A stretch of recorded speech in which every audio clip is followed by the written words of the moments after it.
Bueno, seguimos analizando los resultados de la elección del domingo pasado y las implicaciones para la política nacional. Nacho, tú conoces muy bien a la Ciudad de México, conoces muy bien cómo cambió hacia la izquierda.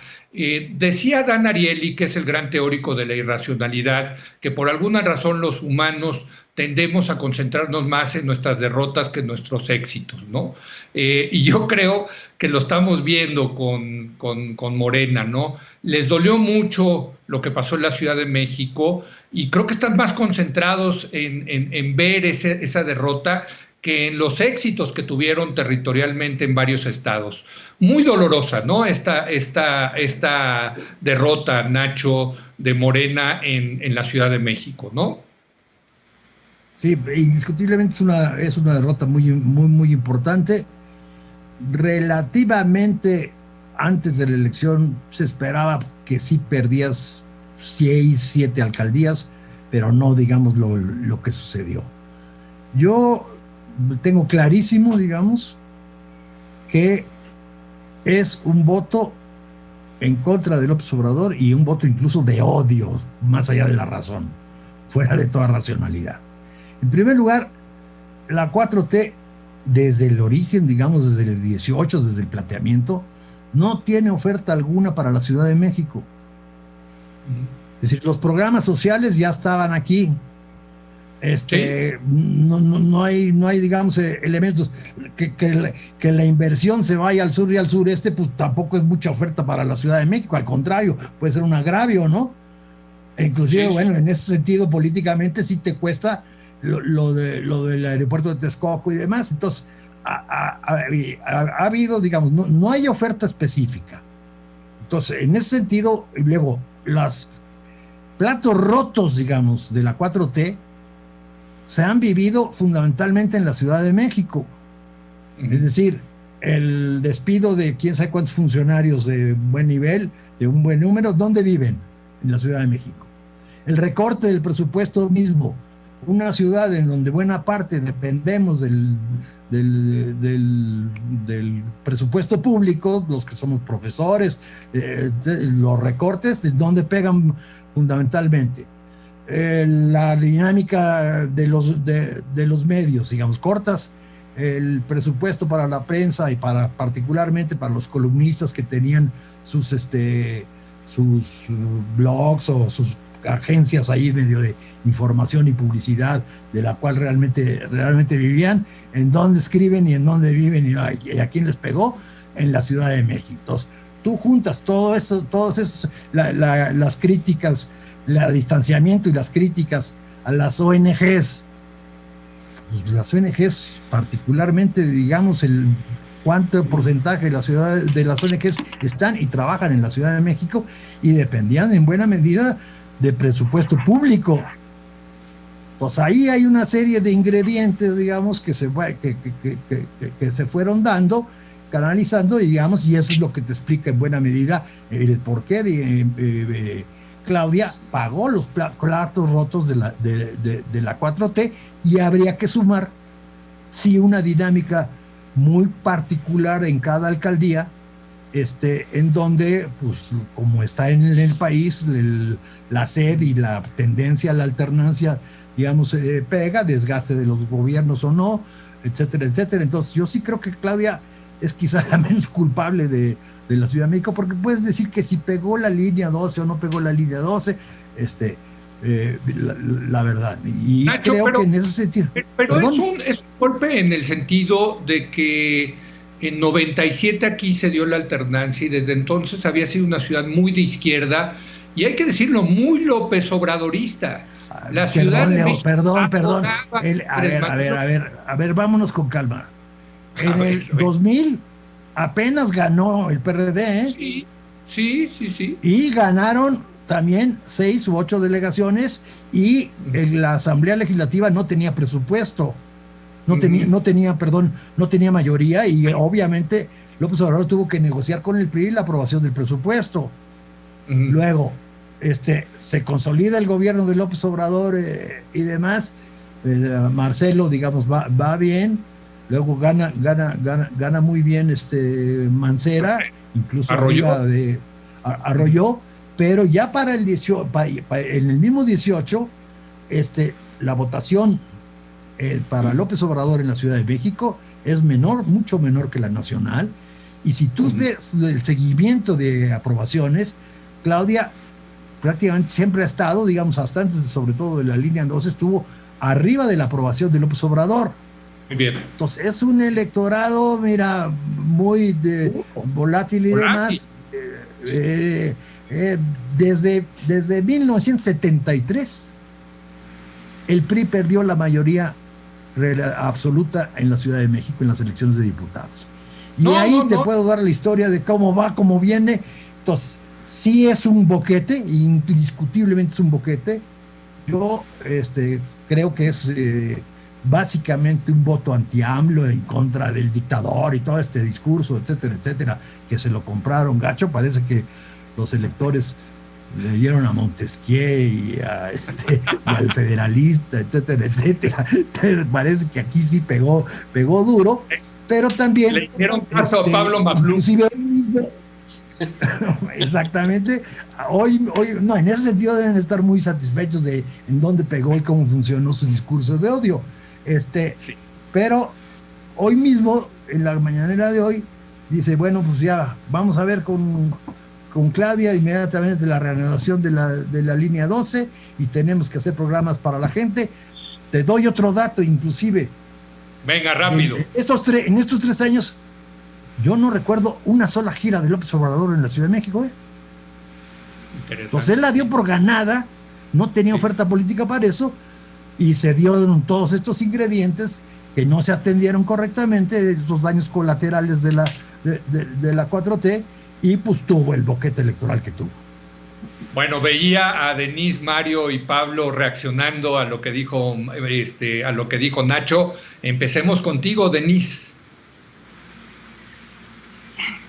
Suponiendo que el electorado de la Ciudad de México hubiera leído a Montesquieu y a The Federalist y que por eso votó en contra del López Obrador, ¿cuál sería el problema, Nacho? Esos son los textos clásicos de la democracia.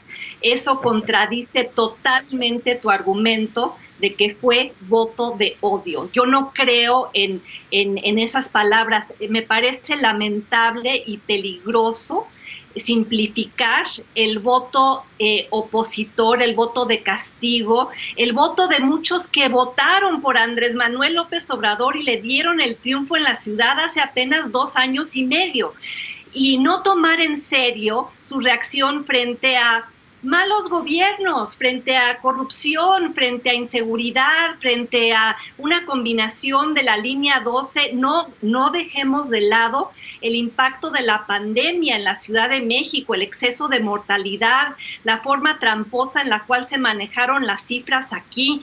O sea, había una larga lista de razones por las cuales el electorado de la Ciudad de México y gran parte de él no es ni siquiera voto ideológico, Nacho, es voto de electores independientes, como lo están revelando las encuestas de salida, los sondeos de salida, lo que publicó Alejandro Moreno ayer. Voto de odio me parece que es una ligereza analítica y lo que hace es simplemente mimetizar el discurso presidencial de perdimos por la guerra sucia, perdimos por las campañas de desinformación, perdimos porque en la ciudad se lee The Economist, perdimos porque los columnistas viven ahí en las zonas de ricos que votaron contra nosotros. Hay que recordar que hay zonas muy importantes de Azcapotzalco, de Tlalpan, que son enteramente de clase media y de clase media baja, donde el argumento del voto de odio y el voto contra López Obrador por razones ideológicas no aplica. Creo que no hay que desestimar ni simplificar un comportamiento electoral que es democrático. Así funciona la democracia. Tú votas en contra de quien crees que gobierna mal, y en esas delegaciones se votó en contra de quienes se creía que votaron, que iban a actuar mal. Dolores Padierna, Pablo Gómez, que se ha vuelto un soldado del presidente defendiendo muchas veces lo indefendible. Creo que sí les dolió la derrota y tan les dolió que ahora están tratando de usar una narrativa que es falsa, que no corresponde a la realidad de lo que ocurrió ahí. Bueno, a ver, venga Mario, porque se nos va acabando el tiempo, y también Pablo, venga, está bueno el debate, venga. Sí, está muy bueno, y creo que el caso de la Ciudad de México es particularmente interesante, Leo, porque no estoy en desacuerdo con Nacho cuando dice que Claudia pagó los platos rotos del presidente o del gobierno federal en general. Creo que hay algo de verdad en eso, pero también estamos analizando esta elección como un asunto de un conjunto de elecciones locales, y también es cierto que hubo algunos alcaldes en Ciudad de México que no se portaron bien, que no han gobernado bien. Uno de esos, en mi opinión, fue Laida Sansores en el Álvaro Obregón, que estuvo medio ausente, luego ya se fue a su campaña en Campeche, que por cierto ganó, o casi ganó, y entonces podríamos analizar esos comportamientos por alcaldía, y creo que también tienen algo que decir sobre el desempeño, una especie de se durmieron en sus laureles porque sentía que todo estaba ganado en la Ciudad de México. Puede ser, yo sí lo pondría como una hipótesis, pero es cierto que la Ciudad de México está atravesada por fenómenos que son nacionales, más allá de algunos errores que ha tenido Claudia Sheinbaum, pero también no olvidemos que era la mejor calificada antes de lo de la línea 12, después bajó mucho, pero en mucha de su gestión ha tenido buenos resultados, pero está atravesada esta ciudad inevitablemente por varios factores. Uno de esos sí creo que es una ciudad más ideológico. Para mí no es un término negativo, es de hecho positivo, más como informada, con voto de conciencia, que se debate entre lo que dice Pablo Macluf o lo que dice Denis Dresser o Leo Zuckerman. Creo que sí es verdad y votan en función de esas cosas. O sea, el país definitivamente no es Twitter, pero hay ciertas partes de la Ciudad de México que sí son como Twitter, y eso también hay que factorizarlo. Pues es real. ¿Son importantes a nivel nacional? Pues no lo sé. En términos de cantidad de votos, pues claro que no. Es mucho más importante cuidar el voto en Sinaloa y otras cosas. Pero pues sí está atravesado por eso. Pero una cosa que sí le ha afectado mucho, yo creo que fue, para esos segmentos de la ciudad, decisiones prácticas, como los recortes presupuestales y los empleos asociados a la burocracia nacional que están concentrados en la Ciudad de México. Sin duda, no tengo duda, que eso tuvo un efecto fuerte sobre el voto, porque además tampoco es completamente ideológico, en el sentido que parece como se ha lucrado clasistamente en leer el mapa dividido de la Ciudad de México, como si fuera pobres contra ricos, porque el voto contra Morena también bajó en las zonas supuestamente pobres, que en términos nacionales tampoco son tan pobres. La diferencia entre Morena y la oposición se redujo. Pero para ponerle la última complicación a esta sopa de variables fascinantes, dignas de una tesis doctoral, en realidad en las zonas donde ganó el PRIAN-RD, ganó porque salió más gente a votar. En los otros lugares tuvieron la misma tasa de participación, pero en los lugares donde asumimos que Twitter sí se parece más a Twitter, la gente salió a participar muchísimo. Y eso de ninguna manera puede ser negativo. Ahora, mi último punto sobre el discurso de odio de Pablo Macluf y del presidente, sí o no.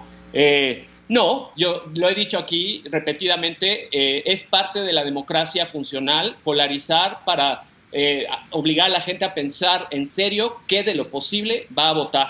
Entonces no le diría eso un voto de odio, pero sí le diría a Pablo, por ejemplo, que sí o no haber profetizado la muerte de la democracia y decir que el dictador, entre comillas, no iba a aceptar los resultados fue excederse, y ahora la evidencia dice lo contrario. Por lo tanto hay que corregir la percepción que se tenía de la muerte de la democracia mexicana, sobre todo porque yo creo que decir que la democracia mexicana se está acabando y nos parecemos a Venezuela es una irresponsabilidad con la sólida democracia existente en este país, que se volvió a aprobar el domingo. A ver, Pablo, rápido, porque nos tenemos que ir a una pausa. Está buenísimo esto, hombre. Bueno, me parece muy injusto caricaturizar mi discurso como de odio, no tanto a mí, sino al verdadero discurso de odio que permea en todos los rincones de la República, porque es trivializarlo.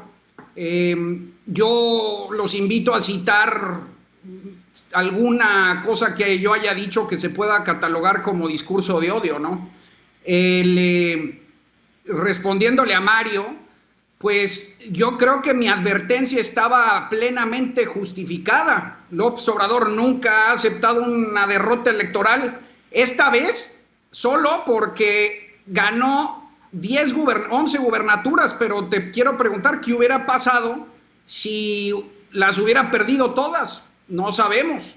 También no pudo declarar fraude porque el ejercicio del INE fue impecable, pero creo que mi advertencia es históricamente justificada.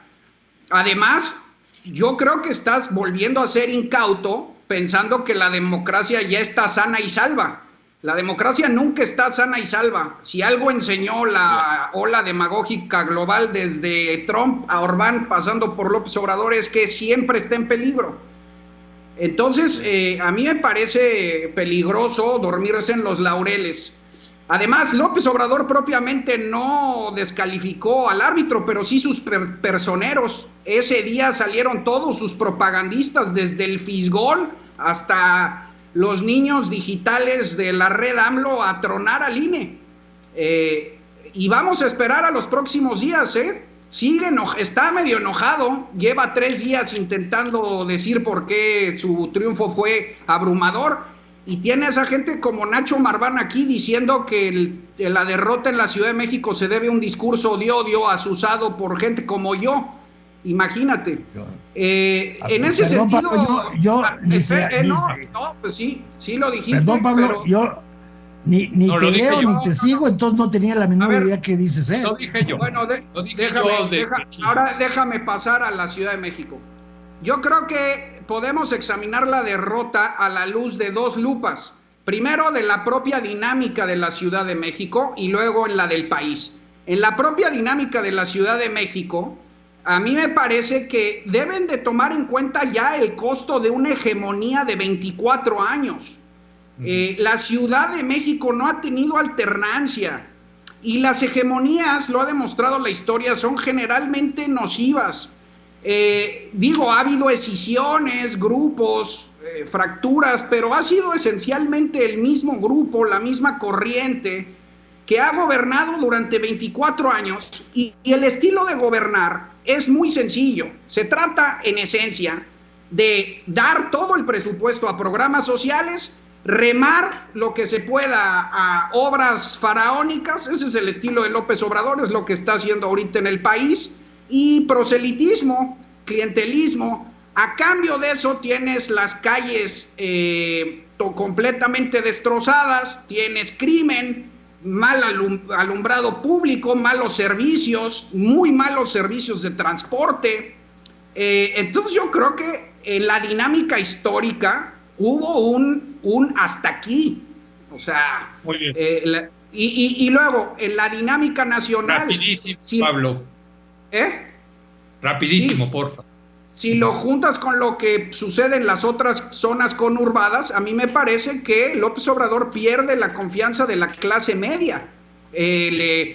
Monterrey, Guadalajara, la Ciudad de México, ¿saben qué? Yo creo que lo que empieza a pasar es que el obradorismo se acerca más a lo rural, se empieza a mimetizar con el antiguo PRI, y las clases progresistas, digamos, las zonas urbanas, cosmopolitas, educadas, la clase media democrática, se aleja de López Obrador. Eso yo creo que sería la respuesta. Oye, nada más para que quede claro el punto, el que metió tu nombre, Pablo Magluf, al argumento de Nacho fui yo, y era un chiste, sí. me disculpo. Yo corrijo. Pero el discurso de odio es muy grave y no hay que trivializarlo. A ver, momento. A ver, déjame ir a una pausa y regresamos rápido.